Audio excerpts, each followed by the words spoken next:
Daredevil, A Touch of Typhoid. So we just started reading Ann Nocenti's Daredevil recently on the channel in the last one.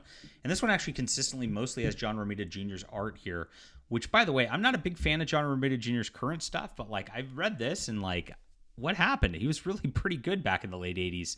And it seems like he's, maybe gone a little too stylistic since then. Not sure. You'll have to let me know what you think about that.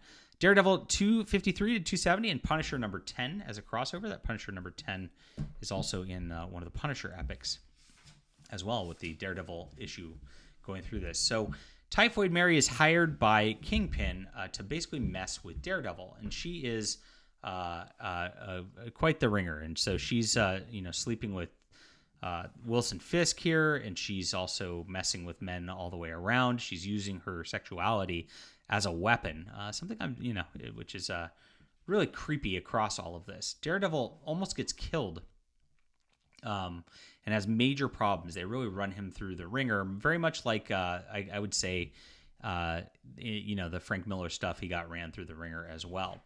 Now, Typhoid Mary's got like a alternate ego as well. You don't want to call it a secret identity, really.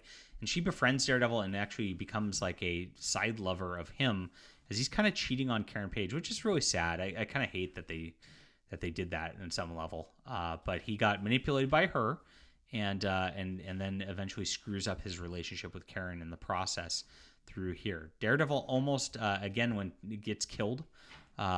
And we're not there yet, but he's going to get there. Then there's a issue with the Punisher, where the Punisher and Daredevil are going after the same guy, and it's told from their different perspectives, each one of them. So that's a pretty neat concept through these late 80s that goes on here, and really fun. Here's the Bangle who shows up. You get some random characters. This is a one-off kind of side story.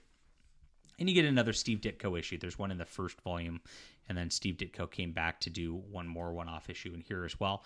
Both those kind of like they interrupt the storyline. It's really weird. It's like maybe John Romita Jr. needed to catch up. I'm not sure exactly what happened, but they don't really reference what's going on. And Daredevil's like almost dead in the process. Like, so those kind of just fit in there, and they act like they're not in continuity, but they are. I'm not really exactly entirely sure what the thought process was there. And eventually what happens is the Daredevil story ends up after the Typhoid Mary thing kind of resolves itself. It gets wrapped up in Black Widow is also involved in some issues here in Inferno with the X-Men. And so basically the entire city of New York has been caught up in this Inferno situation. And this is where the Owl gets introduced. I believe this is the Steve Ditko issue in between the Inferno issues here. Again, this just happens in the middle of Inferno and kind of doesn't have any continuity whatsoever. But Steve Ditko introduces the Owl, a very cool character who ends up being one of Daredevil's major nemesis here. Cool design, as always, from Ditko. And we get back to Inferno. Now, Inferno really doesn't fit in with the Daredevil vibe whatsoever, even though it's got the same writer team and artist team. Like, it just does not jive on any level with what we saw before. And he's dealing with this, like, demonic kind of entity sort of situation that's taken over New York through all of this.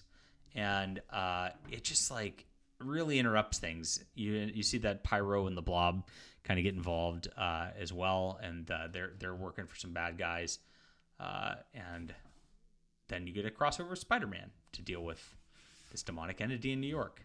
Very weird stuff, and I'd say the second half of the volume is a huge letdown after the like big, high intentional, emotional Typhoid Mary beginning of this.